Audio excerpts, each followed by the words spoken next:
Teknologi perkantoran bagian kedua. Di sini kita akan membahas kelanjutan dari otomatisasi perkantoran bagian 1.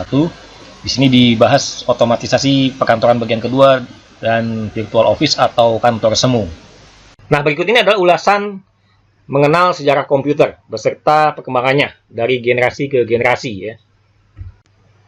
Komputer generasi pertama ini ditemukan sekitar tahun 1946 sampai 1959. Komputer generasi pertama ini dibuat pada tahun 1946, di mana teknologinya ini menggunakan media tabung vakum sebagai komponen dasarnya. Tabung vakum itu sendiri merupakan sebuah material yang sangat cepat menghantarkan panas, sehingga ini dinilai kurang efektif jika digunakan pada masa-masa sekarang ini. Selain menghasilkan panas yang berlebih, komputer ini juga membutuhkan daya listrik yang besar untuk mendapat mengoperasikannya. Nah, yang lebih mengejutkannya lagi adalah berat komputer generasi pertama ini ternyata mencapai berat hingga 30 ton. Bayangin aja kalau ke sekolah pakai komputer ini, bawahnya seperti apa. Beratnya 30 ton. Dan bahkan menggunakan 18.000 tabung vakum dengan ukuran 1.800 kaki persegi per tabungnya. Jadi sangat besar-besar komponennya ya. Komputer generasi pertama ini bernama ENIAC atau Electronic Numerical Integrator and Computer yang diciptakan oleh Mauchly and Eckert ya. Nah, komputer ini tidak menggunakan bahasa komputer seperti sekarang ini. ENIAC sendiri pada waktu itu menggunakan bahasa mesin. Merupakan bahasa pemrograman paling dasar yang dapat dipahami oleh komputer. Dan karena keterbatasan kemampuan, akhirnya membuat komputer ini tidak dapat memecahkan masalah dalam satu waktu sekaligus, jadi tidak multitasking seperti komputer sekarang. Meski terbilang sangat terbatas, namun pembuatan komputer generasi pertama tersebut menghabiskan biaya sekitar $1 juta per komputernya. Nah, bisa dibayangkan, sudah beratnya 30 ton, harganya pun $1 juta. Nah, ini bisa dilihat di gambar yang ada. Komputernya ini ukurannya cukup besar-besar ya. Selanjutnya ini komputer generasi kedua atau kita sebut Gen 2. Ini antara ditemukan tahun 1959 dan berakhir generasi ini di tahun 1965. Komputer generasi kedua ini tidak lagi menggunakan tabung vakum sebagai medianya, melainkan teknologi transistor yang digadang-gadang adalah cikal bakal dari terciptanya komputer ini. Berbeda dengan tabung vakum yang berukuran besar, transistor ini sendiri memiliki ukuran yang cenderung lebih kecil dari versi yang tabung, serta tidak menghasilkan panas yang berlebihan. Dengan menggunakan transistor, otomatis perangkat komputer yang diciptakan bisa berbentuk lebih kecil dibanding generasi sebelumnya, dari generasi pertama ya. Nah, komputer generasi kedua ini tidak mewarisi komponen-komponen komputer terdahulunya. Ini sangat beda sekali. Sebab bahasa mesin yang dulu digunakan di komputer pertama ternyata juga diganti menjadi bahasa assembly, atau kata lainnya adalah bahasa simbolik. Nah, dan hal itu tentu utamanya lebih memudahkan karena pengguna dan programmer dapat memberikan instruksi dengan kata-kata. Setelah dirilisnya komputer generasi kedua ini atau Gen 2, bahasa pemrogramannya tingkat tinggi. Nah, juga sudah dikembangkan oleh pada saat itu seperti halnya COBOL ya. COBOL itu singkatan dari Common Business Oriented Language dan Fortran atau Formula Translator. Nah, perubahan bahasa pemrograman tersebut ternyata memberikan dampak yang efektif untuk komputer, sekaligus memberikan manfaat komputasi yang lebih cepat dan akurat. Selanjutnya Gen 3 nih, komputer generasi ketiga. Ini ditemukan mulai berkembang di tahun 1965 dan masanya berakhir di tahun 1971. Ini sudah menggunakan teknologi sirkuit terintegrasi atau IC ya. Komputer generasi ketiga ini sudah tidak lagi menggunakan transistor sebagai sebagai otaknya ya, sebagai pemrosesan ininya, prosesornya ya.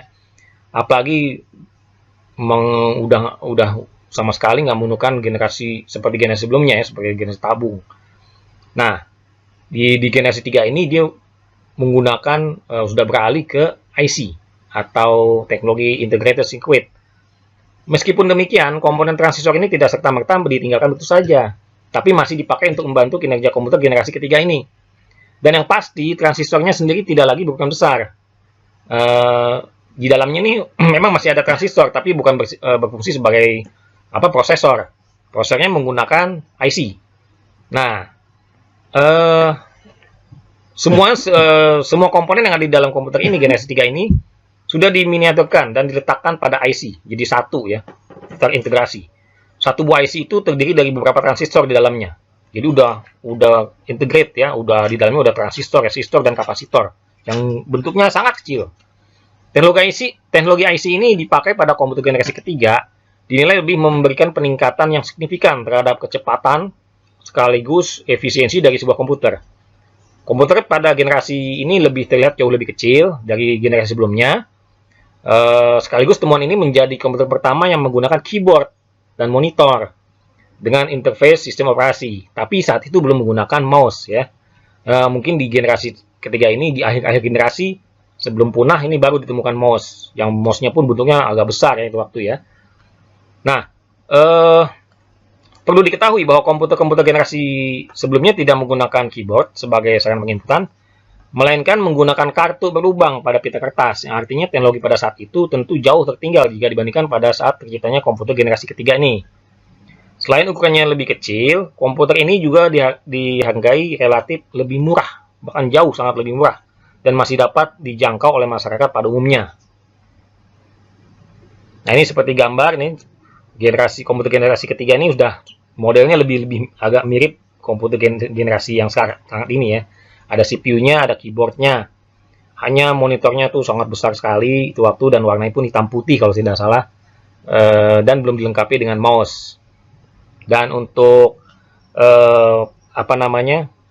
untuk hardware lainnya, untuk media transfer filenya bukan dalam bentuk flash disk, tapi masih dalam bentuk disket, dan disketnya pun besar ukurannya besar tapi tipis, yang berisi pita magnetik. Ya, sekarang kita sudah masuk ke komputer generasi keempat atau Gen 4. Ini mulai awal ditemukannya atau mulai diproduksinya di tahun 1971 hingga saat ini.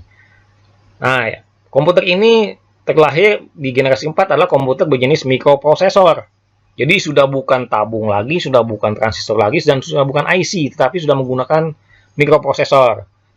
Nah, untuk komputer ini, di generasi keempat ini, teknologinya sudah mikroprosesor, bahkan hingga kini yang generasi saat ini pun sudah masih menggunakan teknologi mikroprosesor, seperti komputer yang saat ini kita kenal, ada dua versi, ada versi Intel, ya, dengan mikroprosesor Intel Core i, Core i3, i5, i7, atau mungkin yang dual core. Itu contoh prosesor yang menggunakan mikroprosesor. Mikroprosesor sendiri menggabungkan beberapa komponen menjadi satu dalam chip yang kecil. Chip tersebut terdiri dari ribuan transistor dan elemen sirkuit lainnya yang dihubungkan menjadi satu. Jadi satu buah mikroprosesor ya, contohnya ada mikroprosesor dual core. Itu dalamnya tuh, itu bentuknya kan kotak, tapi kalau dilihat oleh mikroskop, itu dalamnya ada ribuan komponen dalamnya, ada transistor kecil-kecil, resistor dan kapasitor yang sangat-sangat kecil sekali, dijadikan jadi satu, dihubungkan menjadi satu. Artinya secara otomatis hal itu juga membuat sebuah komputer bukan bisa dibuat lebih kecil. Nah, perkembangan komputer generasi 4 ini dibuat dan dicetuskan oleh Intel. Makanya banyak sekali saat ini Intel memproduksi, dan bahkan hingga saat ini masih memproduksi generasi-generasi barunya, generasi prosesor yang terbarunya. Seperti yang saat ini, yang terakhir, kalau tidak salah sudah generasi iCore 9 atau i9 ya. Perkembangan komputer generasi keempat yang dibuat oleh Intel, salah satu perusahaan teknologi yang menciptakan chip Intel saat itu, di awal-awal generasi keempat, itu ada namanya chip Intel 4004, yang kemudian menjadi cikal bakal komponen inti dari perangkat komputer. Ya.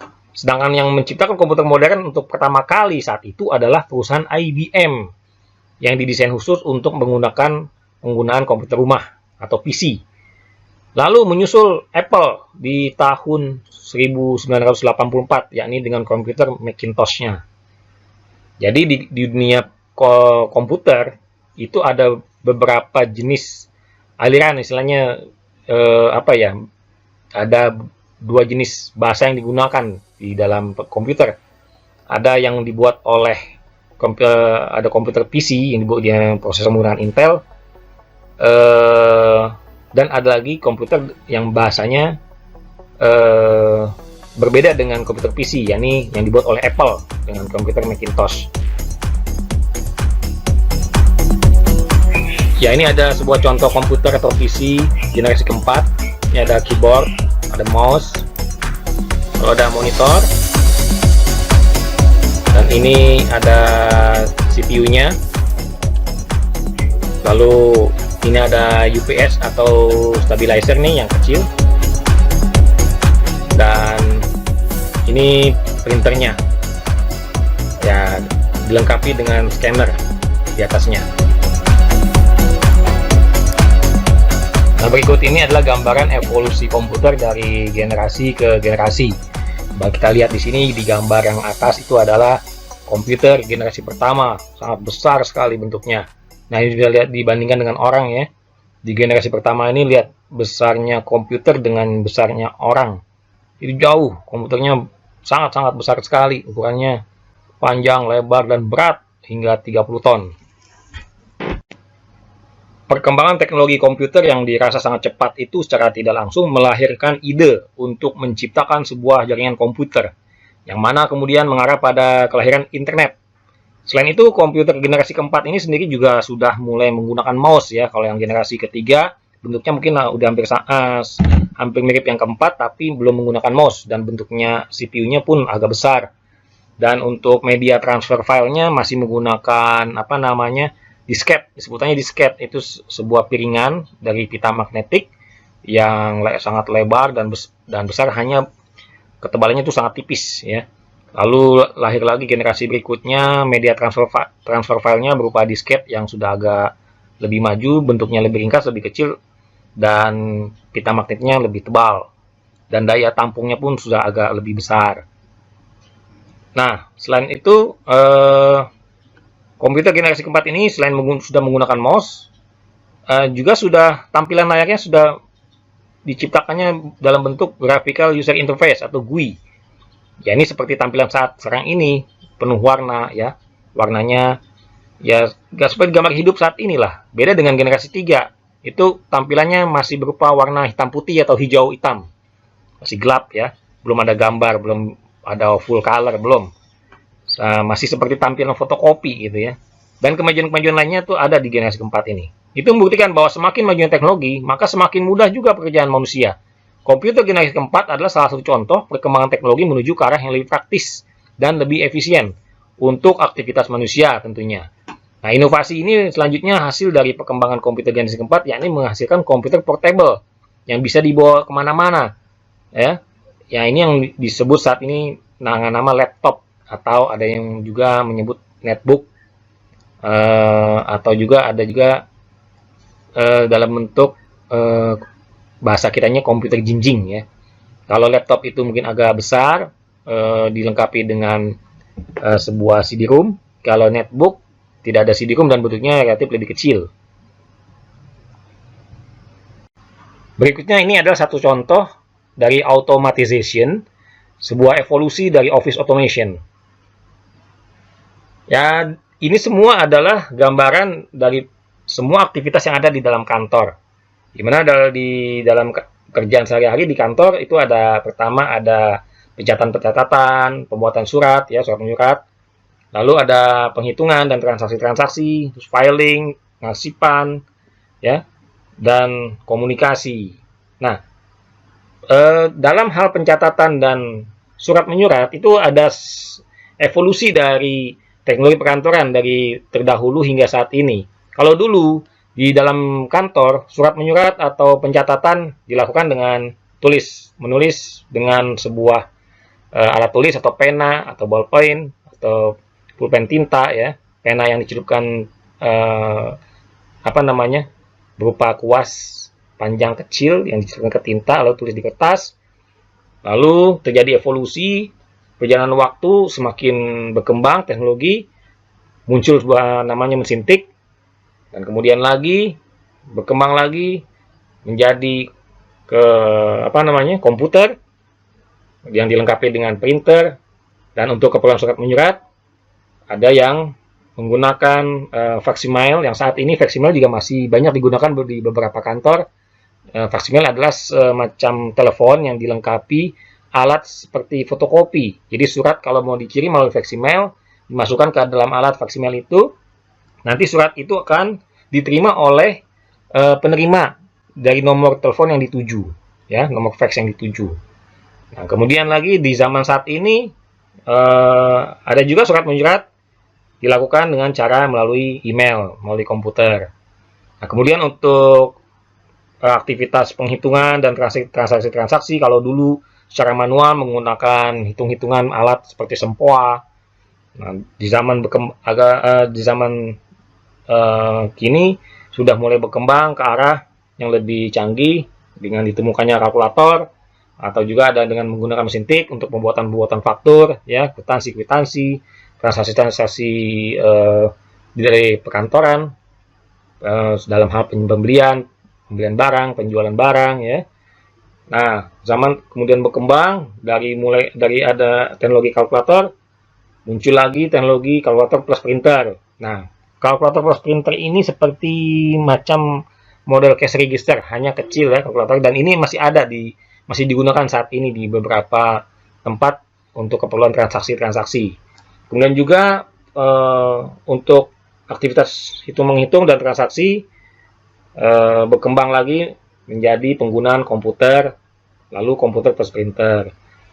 Namun juga masih ada beberapa kantor yang menggunakan mesin tik, yakni mesin tik elektrik, dan terus berevolusi ke arah yang lebih berkembang menjadi komputer dan printer. Bahkan yang lebih update saat ini, lebih canggih lagi, saat ini transaksi seperti pembuatan faktur, pembuatan nota, bond, tidak hanya dengan komputer dan printer, tapi sekarang sudah dengan yang lebih canggih lagi, dengan HP. Cukup dengan HP atau tablet, tambah printer, itu dengan komunikasi seperti wireless, ya, pakai WiFi. Jadi transaksi dilakukan dengan menggunakan tablet atau HP, dengan aplikasi. Jadi nanti langsung koneksi melalui jaringan nirkabel atau WiFi ke printer. Nah, itu untuk keperluan menghitung dan transaksi. Kemudian aktivitas lain di kantor seperti filing, pengarsipan. Kalau dulu filing manual menggunakan kertas-kertas di filing, masuk ke dalam namanya filing kabinet. Kalau sekarang mungkin surat menyurat karena udah banyak yang menggunakan email, jadi tidak perlu di filing dalam atau di print terus di filing, tapi cukup disimpan di data komputer. Kemudian untuk aktivitas komunikasi di kantor, kalau dulu komunikasi verbal menggunakan telepon, sekarang sudah menggunakan handphone. Kemudian komunikasi secara visual, kalau dulu seperti orang mengadakan telekonferensi, ya, meeting atau rapat jarak jauh, itu menggunakan media proyektor atau layar monitor dengan komputer plus kamera. Nah, tapi sekarang walaupun masih ada yang dengan peralatan demikian, tapi sekarang lebih berkembang lagi, cukup dengan sebuah handphone, telekonferensi sudah dapat dilakukan. Jadi segala sesuatunya semakin maju, semakin berkembang, ibaratnya saat ini dunia sudah ada dalam genggaman tangan. Nah, sekarang virtual office. Apa itu virtual office? Virtual office itu adalah kantor virtual atau kantor yang tidak nyata atau semu. Jadi pada dasarnya mayoritas kantor di Indonesia itu menggunakan layanan service office atau bisa juga disebut private office, yang berarti memiliki ruangan atau tempat kerja secara fisik. Nah, beda dengan virtual office. Virtual office ini kantor tidak ada fisik kantornya. Nah, setiap hari kalau kantor yang ada fisiknya yang disebut private office, itu kita setiap hari datang ke kantor dan bekerja di tempat tersebut hingga jam kerja berakhir. Bagi sebagian pemilik usaha, memiliki ruang kerja itu sendiri itu akan membuat proses operasional pekerjaan sehari-hari menjadi lebih lancar. Kinerja karyawan pun bisa dipantau setiap hari. Namun demikian, kini di ibu kota atau kota-kota besar lainnya bisa dijumpai yang namanya virtual office, yakni kantor virtual atau yang disebut kantor tidak ada wujud fisiknya.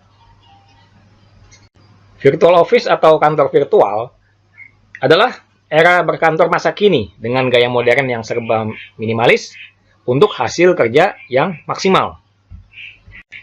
Nah, selanjutnya untuk lebih memahami apa itu virtual office, secara definisi, kalau seseorang ingin memiliki sebuah kantor, baik itu membeli atau menyewa sebuah ruang di sebuah gedung, atau menyewa kantor yang independen, bukan di dalam suatu gedung, dia memiliki gedung sendiri, ya.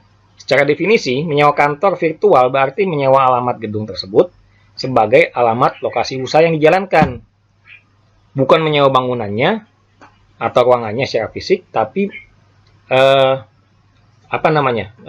menyewa identitas kantornya. Jadi seolah-olah si penyewa memiliki kantor di gedung tersebut. Jadi untuk aktivitas sehari-harinya tidak dilakukan di kantor. Jadi dilakukan secara virtual. Hanya saja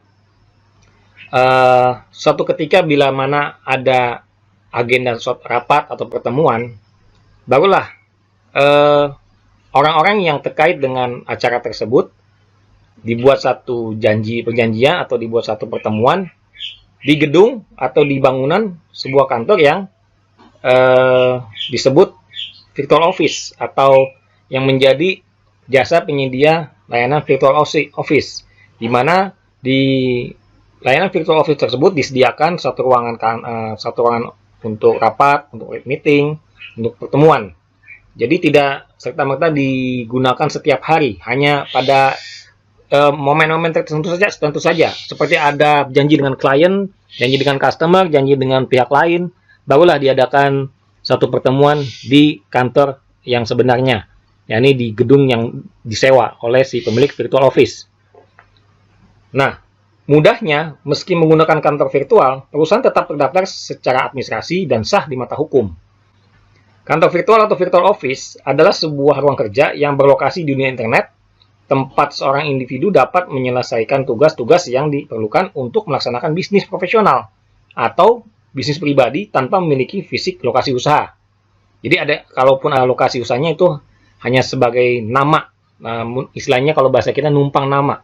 Jadi kita punya kantor, ada alamatnya, alamat gedung itu, tapi sesungguhnya kita tidak kerja di situ. Itu yang disebut virtual office, kantor virtual. Virtual office ada juga yang menyebutnya sebagai kantor semu atau kantor maya, karena ruang kerjanya di dunia maya. Wujud kantor fisiknya tidak ada, tapi kerjanya ada. Kantor virtual banyak dimanfaatkan oleh pemilik usaha baru dengan modal yang terbilang pas-pasan atau modal kecil, atau belum membutuhkan kantor karena jumlah pegawai yang terbilang masih sedikit, atau mungkin jarang sekali ada aktivitas seperti rapat dan pertemuan lainnya. Namun, tidak sedikit pula perusahaan baru yang telah memiliki kantor atau memilih layanan service office, meski jumlah karyawan yang dimiliki juga belum banyak ya. Jadi ada yang menggunakan virtual office, ada yang menggunakan kantor atau office yang nyata, ya, kantor nyata. Walaupun karyanya belum begitu banyak. Tapi biasanya ini terjadi pada perusahaan baru dengan modal yang terbilang besar kalau yang wujudnya ada. Beda dengan virtual office. Biasanya ini para penyewa virtual office, pengguna jasa layanan virtual office, ini adalah para startup atau pebisnis pemula, ya, atau pengusaha-pengusaha baru. Meski berbeda secara definisi, sebenarnya virtual office maupun service office atau kantor yang nyata tidak memiliki perbedaan yang sangat mencolok. Pasalnya kantor virtual bisa juga seperti service office. Nah, virtual office ini itu sangat simpel. Artinya kantornya itu minimalis ya. Kalau kita bisa lihat di beberapa kota yang menyediakan jasa layanan virtual office, itu ada kantor virtual yang digunakan untuk acara rapat, meeting, pertemuan, atau janji dengan klien. Nah, itu biasanya kantornya bentuknya simple, kecil. Di beberapa gedung, ada di beberapa gedung di kota-kota besar, itu menyewakan virtual office. Ya, jadi lokasi gedung atau tempat gedungnya itu yang dijadikan layanan untuk pertemuan atau rapat, itu hanya digunakan sesekali saja. Sedangkan untuk kerjanya itu bisa dari rumah, bisa melalui layanan internet. Kemudian juga virtual office itu memiliki hak istimewa, layaknya milik sendiri gitu. Walaupun kita nyewa, tapi seperti milik sendiri. atau yang disebut privilege, dan juga affordable, karena virtual office ini ruangannya kecil, sewanya rata-rata cukup terjangkau. Namun demikian, walaupun murah sewanya, tapi tidak murahan. Karena biasanya virtual office kalau kita bisa lihat di gedung-gedung, itu cukup bagus. Bisa dibilang cukup prestis ya, cukup menampilkan kemewahan. Dengan biaya yang sangat murah, tapi bisa mendapat fasilitas yang baik, dan suasana yang mewah, yang cukup bagus. Seperti layaknya kantor betulan, atau kantor yang nyata, atau service office. Sekarang kita tinjau perbedaan virtual office dengan service office atau yang biasa kita kenal kantor pada umumnya. Di sini bisa kita lihat dari mulai suasana, ruang kerja, ukuran kantor dan kapasitas kantornya juga sudah berbeda. Kalau dalam service office, umumnya kantornya berukuran besar, karyawannya banyak, peralatannya banyak, penuh riuh, hiruk-pikuk, keramaian, kesibukan di dalam kantor, suasananya yang begitu ramai, aktivitasnya juga cukup banyak. Ya, ini bisa dilihat dari beberapa gambar yang memperlihatkan suasana di kantor pada umumnya atau yang biasa disebut service office.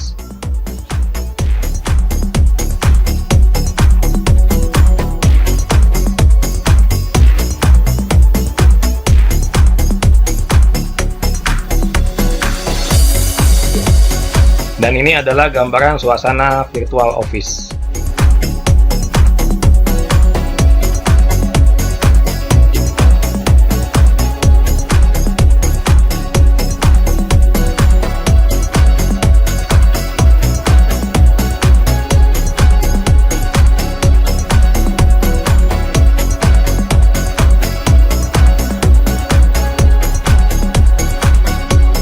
Dalam segi fasilitas pun antara service office dan virtual office tidak ada perbedaan yang sangat signifikan antara keduanya.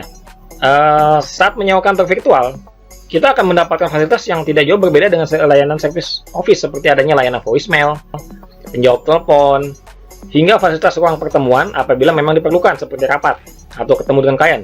Kita hanya tidak dapat mendapatkan ruang karena ini kan virtual office biasanya bentuknya tidak besar. Jadi ruang kerja pribadi secara layaknya service office itu tidak dimungkinkan atau tidak ada.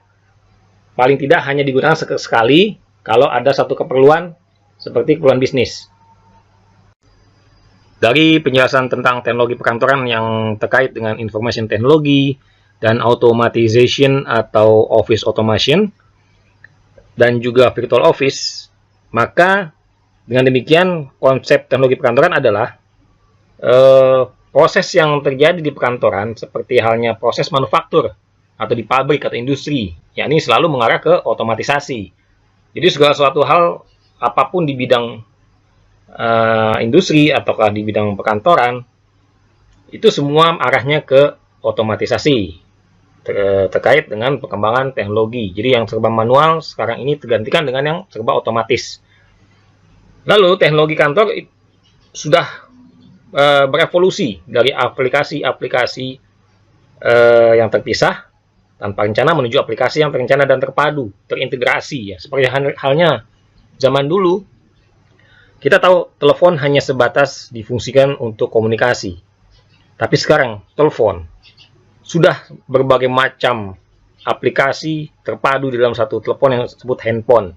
Di sana ada kamera, ada bisa berkomunikasi dengan telepon, bisa dengan telekonferensi seperti video call, bisa membuat video, bisa mengetik internet dan sebagainya. Ini salah satu revolusi dari aplikasi-aplikasi yang terpisah menjadi aplikasi yang terpadu jadi satu. Kemudian konsep teknologi perkantoran yang berikutnya adalah teknologi kantor memudahkan penerimaan dan pengiriman informasi.